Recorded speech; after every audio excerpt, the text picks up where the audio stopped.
The first question says, Mark's wage was £120 a week. This increased to £144 a week.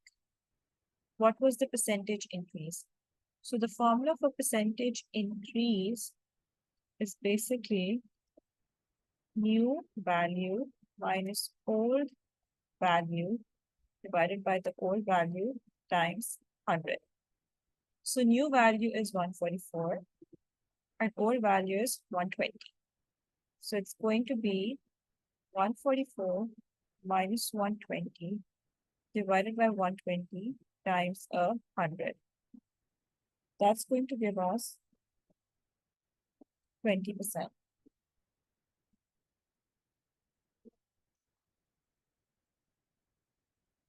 Next question says solve the inequality 4x plus 11 less than 2x plus 27. So we're going to begin with collecting the like terms on inside. 4x and 2x are like terms. So I'm going to bring 2x over here and take 11 on the right hand side. So that's 4x minus 2x less than 27 minus 11. The reason why the signs are different for 2x and 11 is that we're moving both of them to different sides. So when you move them from one side to the other side, the sign changes. If it's positive, it becomes negative. If it's negative, it becomes positive.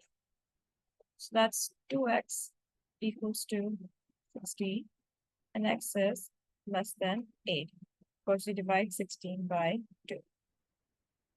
Next question says, £2,000 is invested at 10% compound interest for 2 years.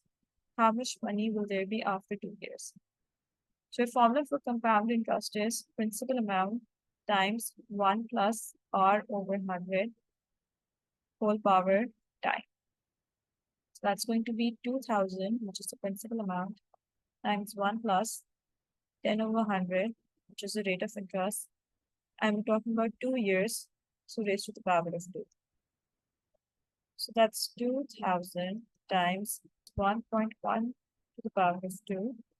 And that is going to give us £2,420.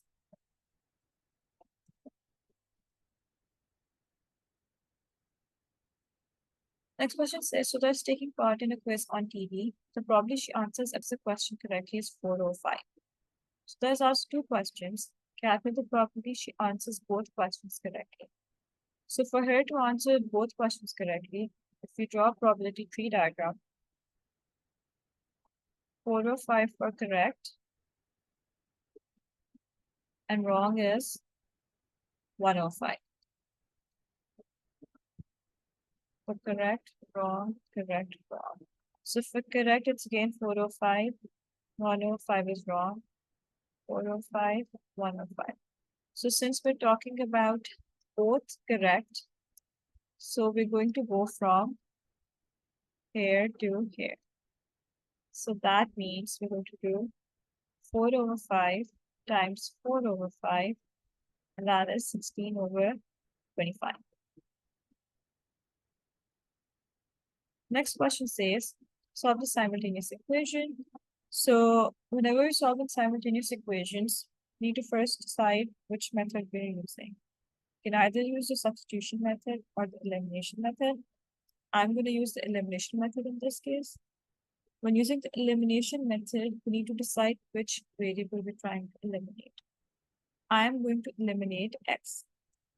So for me to eliminate x, I need to make sure that x in both the equations have the same coefficient.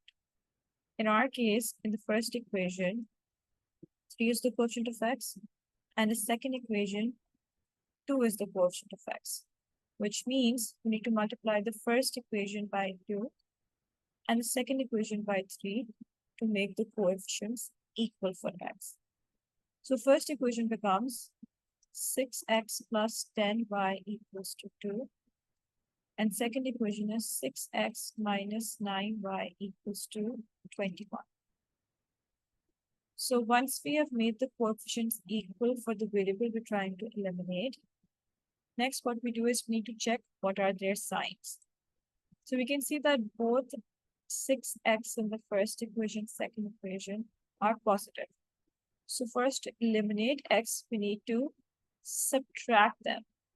So that means we will subtract we'll subtract both equations.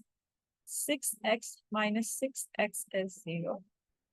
10y minus negative 9y is going to be positive 19y, and 2 minus 21 is negative 19, which means 19y equals to negative 19 and y equals to negative 1. Now we're going to substitute this value of y in either of the equations to get the corresponding value of x. I'm going to substitute this in the first equation. You can pick the original one as well. You can pick the new equation as well. Either will get the same answer.